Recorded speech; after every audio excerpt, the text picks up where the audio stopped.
But that fly-on-the-wall video, they're talking about race. Lisa Wilkinson, Brittany Higgins, David Shiraz and Wilkinson's producer. Pretty horrific stuff targeting Jacinta Nampijinpa Price. You'll remember it's not just these white people sitting around throwing out their slurs. She's been targeted too from the left by Noel Pearson, activist, Indigenous supporter, very much pro-voice. Have a listen to what he said about Jacinta Price last year. Ultimately, it's a tragic redneck celebrity vortex that she's caught up in. Now, we know she's strong. She stands up to all of this muck. She hits the radio today, demands an apology, and she gets it.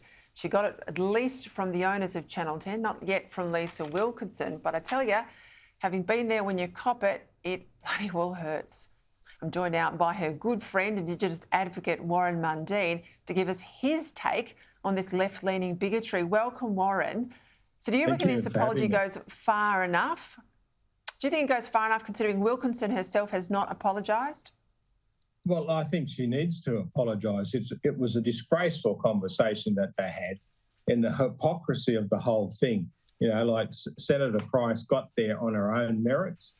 She went through the proper processes of pre-selection, and she went out and she got the electorate to vote for her. She's been a crusader for violence against women, and she's been a crusader against child abuse, and she's been a tremendous asset to the parliament since she's been there. And now she's the Shadow Minister for Indigenous Australians.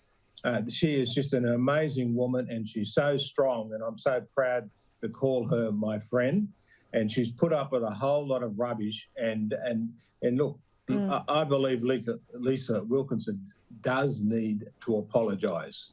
You know, I'm glad to hear that Channel 10 has apologised. But I tell you what, with that disgraceful stuff, you know, it just makes me sick. And the hypocrisy of it is sickening.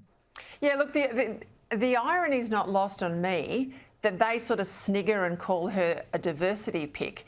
The left are the ones who want these diversity picks. They want quotas on women. They want quotas on Aborigines in the parliament. You know, at every point they want to highlight our difference. She's from the side of politics that says no quotas, nothing that gets you in other than your merit.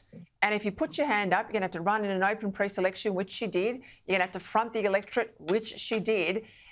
Everything that we hate is diversity picks, yet that's what they love, and they're mocking her when she's not one. Oh, this is the hypocrisy. You're right.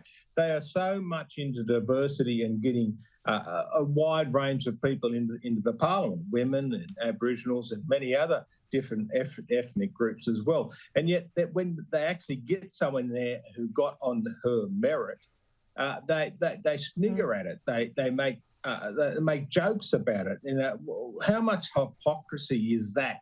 You know, just because they come from a different sides of politics, you know, they should have been out there blowing the trumpet and congratulating her on her election. But no, they continue these hypocritical, attacks and that. And I just, you know, I look at that Noel Pearson thing and I just shake my head. Where did that ever come from?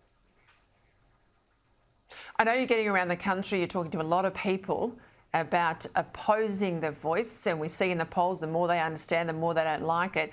What's been the reaction on the ground? Look, it's really good, because Australians aren't mugs. They're very sensible. They're very protective of their liberties and freedoms. They're very protective of the Constitution, and the Yes campaign, that quite frankly, it's been hopeless. All they do is, say, oh, it's a nice thing to do. They don't explain the details. They don't know what the details are. I've not met anyone who can explain the details, and how it's going to be successful. And then you get this abuse that comes across. You know, you should look at my Twitter and my social media. It's just full of abuse and that. And the Australian public are waking up to this. And every time they hear these attacks and hear these people who are campaigning for the Yes campaign not being able to explain it, the more and more they wake up. I think they've done themselves a lot of damage this week. Warren Mundine, thank you for your time.